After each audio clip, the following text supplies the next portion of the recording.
আসসালামু আলাইকুম বাচ্চারা। আগের যে টপিকটা আমরা আলোচনা করেছিলাম সেটাতে আমরা আলোচনা করেছিলাম রুই মাছের রক্ত সংবহন তন্ত্র কিভাবে একচক্রী হলো সেটা ব্যাখ্যা করো, বা রুই মাছের রক্ত সংবহন তন্ত্র কিভাবে তোমার ওইটাকে আমরা শিরা হৃৎপিণ্ড কেন বলি সেটা ব্যাখ্যা করো। তাহলে আজকে আমরা যে টপিকটা আলোচনা করবো সেটা হচ্ছে আমাদের প্রিয় রুই মাছের পটকা বা বায়ুথলি। একটু খেয়াল করো, পটকা কি বা বায়ুথলি কি জিনিস।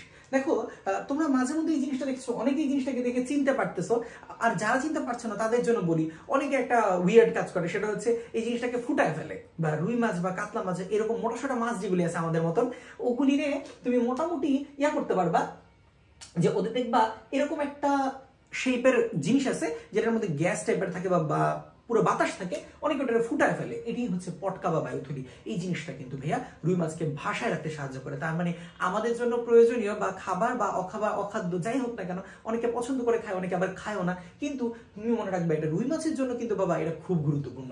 তাহলে দেখো, রুই মাছের আমরা কি দেখলে, রুই মাছের এই যে পটকা বা বায়ুথলিটা আছে সেটার গঠন বোর্ডের জন্য খুবই গুরুত্বপূর্ণ। আমরা আগেও বলছিলাম যে দেখো ভাই, তোমাদের তুমি এইচএসসি তে এটা দাও বা না দাও, কিন্তু বিভিন্ন মান্থলি এক্সাম বা বিভিন্ন ধরনের এক্সামে কিন্তু যখন ছোট ছোট অধ্যায় থাকে, অল্প অধ্যায় থাকে, তখন কিন্তু এগুলো খুব পোটেনশিয়াল সিকিউর জায়গা, তাই একটু সাবধানে মনে রাখতে হবে। দেখো, এটা হচ্ছে রুই মাছের পটকা বা বায়ুথলি। ভালো কথা, এটা হলো অগ্র প্রকোষ্ঠ, এটা বাবা পিছনে আছে, এটা পশ্চাৎ প্রকোষ্ঠ। এটা নালী দেখতে পাচ্ছি, এই নালীটার সাথে আরেকটা নালী যুক্ত, এই নালীটার নাম অন্য নালী। কি ভাইয়া? অন্য নালী। মানে দুনিয়ার যেই খাবার খাক না কেন, তার খাবার যেই নালী দিয়ে যাবে তার নাম অন্য নালী। ভালো কথা, রুই মাছও খাবার খায়, তাহলে ওর খাবার যে নালী দিয়ে যায় তার নাম অন্য নালী। এই অন্য নালীর সাথে দেখো বায়ুথলিটা কানেক্টেড, একটা স্পেশাল নালী দিয়ে কানেক্টেড। আমরা সেটাকে বলি নিউম্যাটিক নালী। বাবা একটু মনে রাখতে হবে, এই নিউ এর অ্যাকচুয়াল ইংলিশ স্পেলিংটা যদি তুমি দেখো, এটা হচ্ছে PNEU। এই নিউ মানে কিন্তু বাতাস, এই নিউ মানে নতুন না, এটা হচ্ছে বাতাস। তাহলে নিউম্যাটিক নালী, নিউম্যাটিক নালীটা বাবা যদি সারা জীবন থেকে যায়, তাহলে আমরা সেই বায়ুথলিগুলোকে বলবো ফাইসোস্টোমাস বায়ুথলি। কি বলবো বাবা? একবার একটু খেয়াল করো, যত বড় শব্দ আছে তুমি একটু ভেঙে ভেঙে উচ্চারণ করবা। তুমি বলবা ফাইসোস্টোমাস। ফাইসোস্টোমাস বায়ুথলি কোথায় থাকে? রুই, কাতলা, মোটাসোটা মাছে থাকে, ওদের ভাইসা থাকতে সাহায্য করে। এইবার আসো, এই নিউম্যাটিক নালীটা যদি আসলে আমাদের গাজী স্যার সরাসরি লিখে ফেলেছেন যে ফাইসোস্টোমাস বায়ুথলিটা কখনো থাকেই না, কিন্তু সত্যি কথা বলতে ফাইসোস্টোমাস বায়ুথলিটা একদম থাকে না ব্যাপারটা তা না, কিন্তু নিউম্যাটিক নালীটা সারা জীবন ধরে থাকে না। তাহলে যাই হোক, তুমি সহজ কথায় বলবা নিউম্যাটিক নালী থাকে অথবা না থাকলে আমরা কি বলবো? ফাইসোক্লিস্টাস বায়ুথলি। এটা হচ্ছে কোথায় থাকে?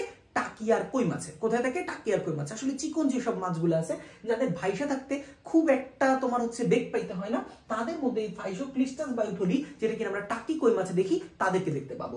আশা করি বুঝতে পারছো। তাহলে দেখো, আমি একটু সহজ করে বললে, এই অন্ননালী আর অগ্র পশ্চাৎ প্রকোষ্ঠের যে সংযোগ স্থলটা বাবা, সেটার নাম বলেছিলাম নিউম্যাটিক নালী। থাকলে আমরা বলবো কি? ফাইসোস্টোমাস বায়ুথলি।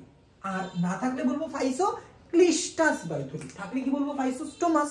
না থাকলে বলবো ফাইসোক্লিস্টাস। ফাইসোস্টোমাস বায়ুথলি কাদের মধ্যে দেখা যায় ভাই? রুই, কাতলা। ফাইসোক্লিস্টাস কাদের মধ্যে দেখা যায়? টাকিয়া, কই। ভালো কথা। এবার খেয়াল করো, এইখানে যে জায়গাটা আছে, এই যে আমাদের হচ্ছে নিউম্যাটিক নালী, এই নিউম্যাটিক নালীটার সাথে যে কানেক্টেড অগ্র আর পশ্চাৎ প্রকোষ্ঠ, দেখো আমি এখানে তিনটা গ্যাস লিখে রাখছি। তুমি পরীক্ষার হলে কিন্তু এই গ্যাস লিখবা না ভাইয়া। কেন লিখবা না বলো তো? কারণ গ্যাস তো লিখার তোমার দরকার নাই, কিন্তু তোমার মেইন যেটা আমি এই জন্য লিখে রাখছি, কারণ এখানে একটা মেডিকেল অ্যাডমিশন টেস্টের কোশ্চেন আছে। কোশ্চেনটা হলো যে দেখো, কোন গ্যাসটা সবচেয়ে বেশি থাকে? সোজা কথা ভাই, অক্সিজেন। কোন গ্যাসটা বেশি থাকবে? অক্সিজেন। আলহামদুলিল্লাহ। তারপরে কার্বন ডাই অক্সাইড, তারপরে নাইট্রোজেন। ভালো কথা। এইবার তোমার এই পুরো বায়ুথলিটার দুইটা লেয়ার আছে। বাইরের লেয়ারটার নাম টিউনিকা এক্সটার্না। নাম শুনলেই বোঝা যায় বাবা যে বাইরে থাকবে, তাই তুমি কি বলেছো? এক্সটার্না। আর ভিতরে থাকলে কি বলবো? টিউনিকা ইন্টারনা। শেষ। এবার আসো, এইটার চার সাইডে কতগুলা গ্যাস গ্রন্থি থাকে, যেটা এই গ্যাস উৎপন্ন করতে সাহায্য করে। আমরা সেটাকে বলি রেটিয়া মিরাবিলিয়া। কি বলি ভাইয়া? রেটিয়া মিরাবিলিয়া। স্যার কখনো এটাকে রেটিয়া মিরাবিলিয়া লিখেছেন, কখনো এটাকে রেটি মিরাবিলি লিখেছেন। ঠিক আছে, তাহলে এই গ্যাস গ্রন্থিটার নামটা তুমি মনে রাখবা। আশা করি তুমি বুঝতে পারছো। আর কিছু কিছু তোমার এই বায়ুথলি না মাছের অন্তকর্ণ, কানের সাথে যুক্ত থাকে, সেটাকে আমরা ওয়েবেরিয়ান ওসিকল বা ওয়েবেরিয়ান ওসিকল বলি। সেটা হচ্ছে ভাই আমাদের ওয়েবেরিয়ান ওসিকল। যদি রুই মাছ কখনো আমাদের হচ্ছে কানের সাথে যুক্ত থাকে, সেটাকে আমরা বলবো ওয়েবেরিয়ান ওসিকল। কি বলবো? ওয়েবেরিয়ান ওসিকল। আশা করি তোমরা বুঝতে পারছো।